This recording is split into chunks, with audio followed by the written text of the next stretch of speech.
નમસ્કાર મિત્રો, ફરીવાર મારી યુટ્યુબ ચેનલમાં તમારું હાર્દિક સ્વાગત છે। તો ચાલો આજે આપણે વાત કરવાના છીએ કબૂતરની, જે તમારા જીવનનો ખૂબ અત્યંત જ્ઞાન લઈને આવી રહ્યા છીએ। મોતની સામે પણ આ વાર્તા સાંભળ્યા પછી તમે ખડે પગે ઊભા રહી શકશો। કબૂતર પણ માનવીને શિખામણની વાતો કરે છે અને આ જ્ઞાન તમારા જીવનમાં જો ઉતરી જાય તો તમે પણ ખૂબ જ ભાગ્યશાળી અને ધનવાન સંપત્તિવાળા બની જશો। કબૂતરની વાત સાંભળીએ એ પહેલાં અમારી સાહિત્ય સ્ટોરી ચેનલને સબસ્ક્રાઈબ કરવાનું ભૂલતા નહીં। તો ચાલો વાત કરીએ હવે ભોળા કબૂતરની। એક કબૂતરના 3 પ્રશ્નો હતા। સૌથી મોટી શક્તિ કઈ, સૌથી મોટો ધર્મ કયો છે અને સૌથી મોટું દાન કયું છે? તો મિત્રો, કાશીમાં એક કબૂતર અને કબૂતરીનું એક જોડું રહેતું હતું। તે 2 જણા કબૂતર અને કબૂતરી ભોળાનાથના બહુ જ ભગત હતા। આખો દિવસ તે બંને કબૂતરો મંદિરની પરિક્રમા કરતા હતા। એક દિવસ કબૂતરીએ કબૂતરને પૂછ્યું, હે સ્વામી, હું એ જાણવા માગું છું કે સંસારમાં મોટામાં મોટો ધર્મ શું છે? સંસારમાં મોટામાં મોટી શક્તિ કઈ છે અને સૌથી મોટું દાન કયું છે? તે યમરાજની શક્તિને પણ હરાવી શકે છે। પછી કબૂતરીને પેલો કબૂતર સમજાવે છે, હે પ્રિય, તમારા 3 પ્રશ્નોનો ખૂબ જ અત્યંત સારા છે। હું તને આ 3 પ્રશ્નોનો જવાબ એક કહાની દ્વારા આપીશ, તું ધ્યાનથી સાંભળજે। એક નગરમાં એક ધનવાન શેઠ રહેતો હતો। એ શેઠને એક કર્મા નામનો છોકરો હતો। એ છોકરો ધીરે ધીરે મોટો થઈ ગયો અને પોતાના પિતા પાસે એક ઘોડો માગે છે। પુત્ર બહુ જ લાડકવાયો હતો। શેઠ તો ભાઈ પોતાના પુત્રને રૂપાળો એક ઘોડો લાવી આપ્યો। શેઠનો છોકરો પોતાના ઘોડા ઉપર સવારી કરી આખા નગરમાં ફરતો હતો। ફરતાં ફરતાં તે એવી જગ્યાએ પહોંચી ગયો કે પાણીનું કંઈ નિશાન જ ના હોય તેવી જગ્યાએ પહોંચી જાય છે અને તેને ખૂબ જ તરસ લાગે છે। તે આમ તેમ ઘોડો લઈ પાણી માટે ભટકવા લાગે છે। કર્મા અને પોતાનો ઘોડો લઈ એવી જગ્યાએ આવી ગયો કે એક ગરીબ આદમી તરસાને પાણી પાવતો હતો। પાણી પીવા માટે લોકોની ત્યાં ભીડ જામેલી હતી। લોકો પોતાના તરસ મટાડવા માટે આ ગરીબ જોડે આવી પાણી પીતા અને ખૂબ જ આશીર્વાદ આપતા। આજુબાજુ કોઈ પાણીનું બીજું સ્થાન નહોતું, બસ આ એક જ ગરીબ આદમી બધાને પાણી પાતો અને પાણી પી લોકો તેને આશીર્વાદ ઘણા આપતા હતા અને કહેતા કે ભગવાન તને કાયમ ખુશ રાખે, તારા ઘરમાં અન્નનો ભંડાર રહે, ભગવાન તને લાંબી આવરદા દે, તારા છોકરા સુખમય જીવન જીવે। આ બધું જ શેઠનો છોકરો ઊભો ઊભો જોઈ રહ્યો હતો અને મનમાં એવો વિચાર આવ્યો કે આનાથી કોઈ મહત્ત્વનું કામ જ નથી। તરસાને પાણી પાવું એ સારું કાર્ય પોતાના શેઠના છોકરાને લાગ્યું। શેઠનો છોકરો પણ એક પરબ બાંધવાનું મનમાં નક્કી કરે છે। હું પણ તરસાને પાણી પાઈશ। શેઠનો છોકરો પાણી પી પોતાના ઘરે આવે છે અને પોતાના પિતાજીને કહે છે કે મારે મોટા મોટા 100 માટલા જોઈએ છે। ત્યારે પિતાજી કહે, તારે માટલાનું શું કામ છે? ત્યારે છોકરો કહે, હું માટલામાં પાણી ભરી લોકોને પાઈશ અને આશીર્વાદ લઈશ। હું એવી જગ્યાએ પરબ બનાવીશ કે લોકોને અને જીવજંતુઓને પાણી મળી રહે। ત્યારે પિતાજી કહે, બેટા, તું કહે તે જગ્યાએ હું પાણીની પરબ બનાવી દઉં અને નોકરને એ જગ્યાએ મૂકી દો. ત્યારે છોકરો કહે, એ પરબ ઉપર નોકરની જરૂર નથી પિતાજી, હું પોતે જ મનુષ્યને પાણી પાવા માટે જઈશ. હવે તે શેઠનો છોકરો દૂરથી આવેલા લોકોને પાણી પીવડાવવા લાગ્યો. ઘણા લોકો પાણી પીતા અને શેઠના છોકરાને આશીર્વાદ આપતા અને કહેતા, લાંબી આયુષ્ય તારી થાય, તારું જીવન સુખમય બની રહે, કોઈ દી તને પગમાં કાંટો ના વાગે. આમ ને આમ દરરોજ પાણી પાતા પાતા ઘણા સમય વીતી જાય છે. એ જ નગરમાં યમરાજના 4 દૂત આવે છે અને એક જીવ આત્માને શરીરમાંથી કાઢીને હેડવા લાગે છે. અને તે યમદૂતોની નજર પેલા શેઠના છોકરા ઉપર પડે છે. તેમણે જોયું કે શેઠનો છોકરો બહુ સારું કાર્ય કરી રહ્યો છે. તે ત્યાં નીકળેલા તમામ લોકોને શીતળ પાણી પાવે છે અને લોકો તેને આશીર્વાદ આપી આગળ જાય છે. યમદૂતોને થયું કે ચાલો ને આપણે પણ કર્મા જોડે થોડુંક પાણી પી આવીએ. તે 4 યમદૂતો મનુષ્યનું રૂપ ધારણ કરી કર્મા પાસે જઈ શીતળ ઠંડુ પાણી પીએ છે અને પાણી પીને તે પોતાના માર્ગે નીકળી જાય છે. એમ થોડાક સમય બાદ વળી ફરીવાર 4 યમદૂતો આ નગરમાં આવે છે અને એક આદમીની આત્માને લઈ જવા હેડ્યા હોય છે. હેડતા હેડતા ફરીવાર નજર પેલા કર્મા ઉપર પડે છે, પાણી પાતા હોય એની પરબ ઉપર, અને મનમાં લાલસા જાગે છે કે ચાલો આજે પણ થોડુંક પાણી કર્માનું પી લઈએ. તે યમદૂત તરત જ મનુષ્યનું રૂપ ધારણ કરી લીધું અને પાણી પીવા માટે કર્માની પરબે પહોંચે છે. આ વખતે 4 આવેલા યમદૂતોને કર્માએ ઓળખી લીધા હતા અને પૂછવા લાગ્યો કે તમે કોણ છો, ક્યાંથી આવ્યા છો?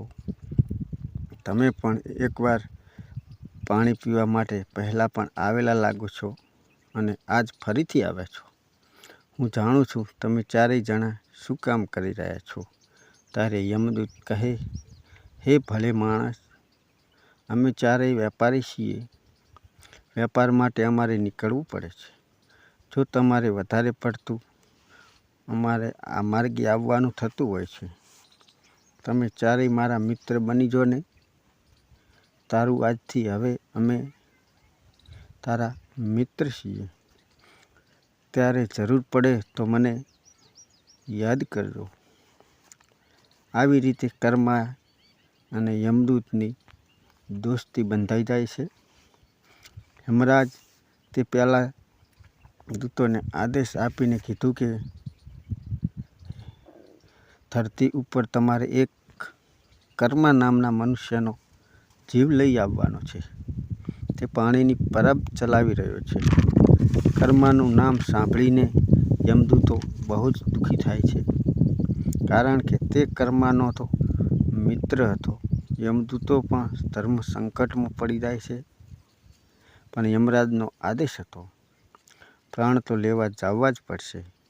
યમદૂત ધરતી ઉપર આવે છે, કર્મા પાસે જાય છે અને પાણી પણ પીવે છે. પછી તે 4 જણા યમદૂત કર્માની પરબ ઉપર રોવા લાગે છે. યમદૂતોને રોતા જોઈ કર્મા કહે, હે મિત્રો, તમે કેમ રોવી રહ્યા છો? શું વેપારમાં નુકસાન થઈ ગયું છે? જો નુકસાન થયું હોય તો જે હોય મને કહો. મારા પિતા ધનવાન શેઠ છે. હું તમારું નુકસાનની ભરપાઈ કરાવી દેવડાવીશ. કર્માની વાત સાંભળીને યમદૂત કહે, આવું કંઈ જ નથી મારા મિત્ર. મારે રોવાનું કારણ તો મિત્ર તું જ છે, અને અમે મનુષ્ય કે કોઈ વેપારી નથી. અમે 4 યમરાજાના પાર્ષદ એટલે કે દૂત છીએ. એના આદેશથી અમે ધરતી ઉપર આવીએ છીએ અને આદેશ ઉપર પાછા જઈએ છીએ. અને જેનું જીવન પૂરું થઈ જવા આવે તેનો પ્રાણ લેવા અમે ધરતી ઉપર આવીએ છીએ. અમે જ્યારે પ્રાણ લેવા આવતા હતા ત્યારે તારી પરબ ભાળીને પાણી પીવાની ઈચ્છા અમને થતી હતી, અને પરબનું પાણી પીતા પીતા તારી અને અમારી ભાઈબંધી થઈ ગઈ અને અમારે રોવાનું કારણ પણ એ છે મિત્ર, તારા જીવનનું કાર્ય હવે ધરતી ઉપર પૂરું થઈ ગયું છે. યમરાજના આદેશ મુજબ સવારે તારા પ્રાણ નીકળી જશે. આ વિચારથી અમે રોઈ રહ્યા છીએ.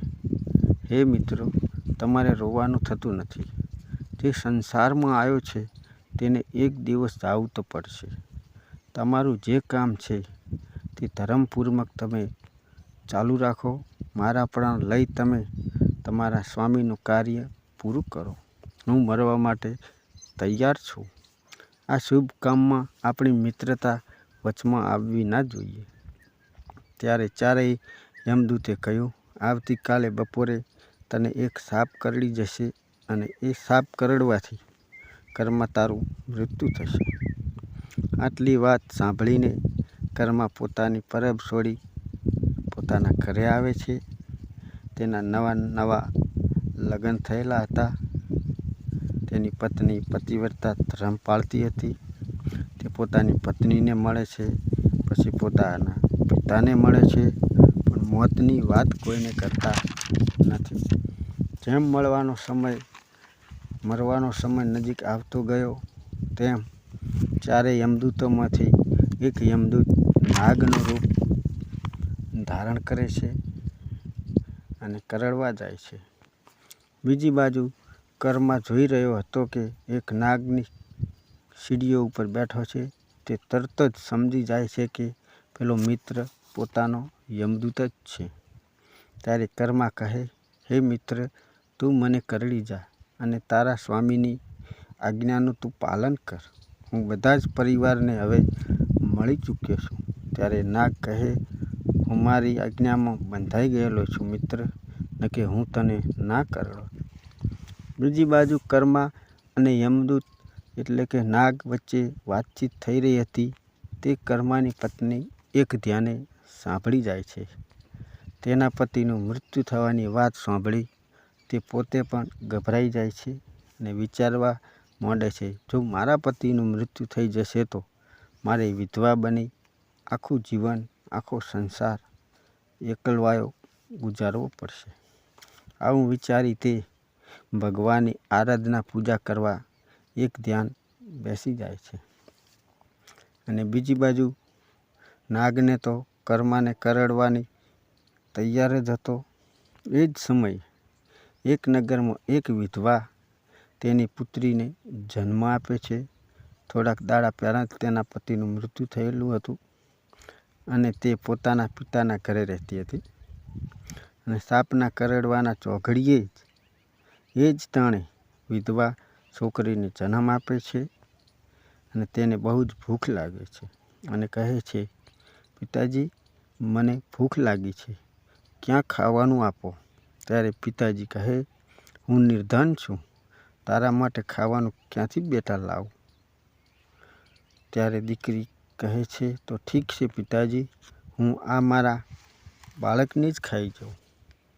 ત્યારે લાચાર બાપ કહે, બેટા એવું ના કર, હું હાલ જ નગરમાં જઈ તારા માટે ભોજનની વ્યવસ્થા કરું છું. નિર્ધનનું તો રોજ માગીને ખાવાનું ખાતો હતો, એટલે બધાના ઘરે જઈ એ માગવા લાગ્યો, પણ કોઈએ તેને ખાવાનું આપ્યું નહીં. તે ફરતો ગરીબ બાપ પેલા શેઠની હવેલીમાં પહોંચી જાય છે અને કર્માની પત્નીને કહેવા લાગે છે કે મારી દીકરીનો જન્મ આપ્યો છે અને તેને ખૂબ જ ભૂખ લાગી છે, મને કંઈક ખાવાનું હોય તો આપો, ન કે મારી દીકરી તે જન્મેલા બાળકને ખાઈ જશે. આવું સાંભળી કર્માની પત્નીનું હૃદય પરિવર્તન થઈ ગયું. તે કર્માને માટે જે ભોજન તૈયાર કરેલું હતું, સ્વાદિષ્ટ ભોજન, 32 જાતના ભોજન, તે બધું જ ભોજન પેલા ગરીબને આપી દીધું. અને પેલો ગરીબ માણસ ભોજન લઈ ઘરે આવે છે અને તેની દીકરીને ખવડાવે છે. ભોજન કરી તેની દીકરી ધરાઈ જાય અને પિતાજીને વાત કરે છે, આવું સ્વાદિષ્ટ ભોજન તમને કોને પિતાજી આપ્યું. ત્યારે તેના પિતાજી બતાવે છે, નગર શેઠની પુત્રવધૂએ મને આ સ્વાદિષ્ટ ભોજન આપ્યું છે. પુત્રવધૂની વાત સાંભળીને તે આશીર્વાદ આપે છે કે તેનો પતિની ખૂબ જ લાંબી ઉંમર થઈ જાય. મિત્રો, જો આત્માથી આશીર્વાદ મળે તો તે જરૂર ફળે છે. આ વિધવાને કારણે એક ભોજન ખવડાવવાને કારણે ભગવાન વિષ્ણુનું આસન હલવા માંડ્યું. તરત જ નારદજીને બોલાવ્યા અને વિષ્ણુજીની આજ્ઞા અનુસાર નારદજી મૃત્યુલોકમાં જાય છે અને તપાસ કરે છે કે કર્માને સાફ કરવાનો છે. બીજી બાજુ કે વિધવાના આશીર્વાદથી તેની ઉંમર આવરદા લાંબી થઈ ગઈ છે. તે સમાચાર તાત્કાલિક નારદજી વિષ્ણુજીને પાછા કહેવા આવે છે. વિષ્ણુ ભગવાન તરત જ વિધવાબાઈએ આશીર્વાદ આપ્યા હતા તેનું સુરક્ષા કવચ બનાવી કર્માને ઉઠાડી દે છે. બીજી બાજુ પેલો સાપ કર્માને કરડે છે, પણ વિષ્ણુજીના સુરક્ષા કવચના કારણે કર્માને કંઈ જ થતું નથી. બીજી બાજુ યમદૂત વિચારવા લાગ્યો કે મારા એક ડંખ મારવાથી મનુષ્ય મૃત્યુ પામે છે. તેને કર્મો ઉપર તે 4-5 કર્મા ઉપર ડંખ માર્યા, પણ કર્મા પોતે મર્યો નહીં અને કર્માને કંઈ જ થયું નહીં. તે યમદૂત ડંખ મારીને થાકી ગયો. છેવટે પ્રાણ લીધા વગર તે યમરાજ પાસે પાછો ફરે છે અને કહે છે કે મેં 4-5 વાર ડંખ માર્યા, પણ સ્વામી તેનું મૃત્યુ ના થયું. ના માનો તો તમે રૂબરૂ જઈ આવો. યમરાજ ધ્યાન લગાવે છે અને ધરીને જોયું કે કર્મા ઉપર તો હજારો મનુષ્યનું સુરક્ષા કવચ છે. જો આત્માથી નીકળેલી દુઆ અવશ્ય કામ આવે છે. તેના આગળ તો ભગવાનની શક્તિ પણ કામ નથી આવતી. આવી વાત કબૂતર તેની કબૂતરીને સંભળાવી રહ્યો હતો. તારા પ્રશ્નનો જવાબ હવે તને મળવાનો છે. પહેલો પ્રશ્ન હતો કે સંસારમાં મોટામાં મોટી શક્તિ કઈ? તો તેના જવાબમાં ઈશ્વરની આરાધના કરી આત્માનો અવાજ નીકળે અને તે મોટામાં મોટી શક્તિ છે. તે યમરાજની શક્તિને પણ પરાજિત કરી નાખે છે. તારો બીજો પ્રશ્ન હતો તમારો ધર્મ શું છે? તો એના જવાબમાં જરૂરિયાત મુજબ મનુષ્યને જે દાન કરવું એ જ સાચો ધર્મ છે. અને ત્રીજો પ્રશ્ન હતો સૌથી મોટું દાન કયું છે?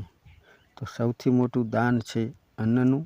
ભૂખ્યાને ભોજન આપવાનું અને તરસાને પાણી પાવું એ મોટામાં મોટું જ્ઞાન છે. તો મિત્રો, તમે પણ આ વાર્તાને આધારિત કંઈક જીવનમાં ઉતારજો અને લોકોનું ભલું થાય તો તમારું ભલું થવાનું જ છે. જય ભગવાન.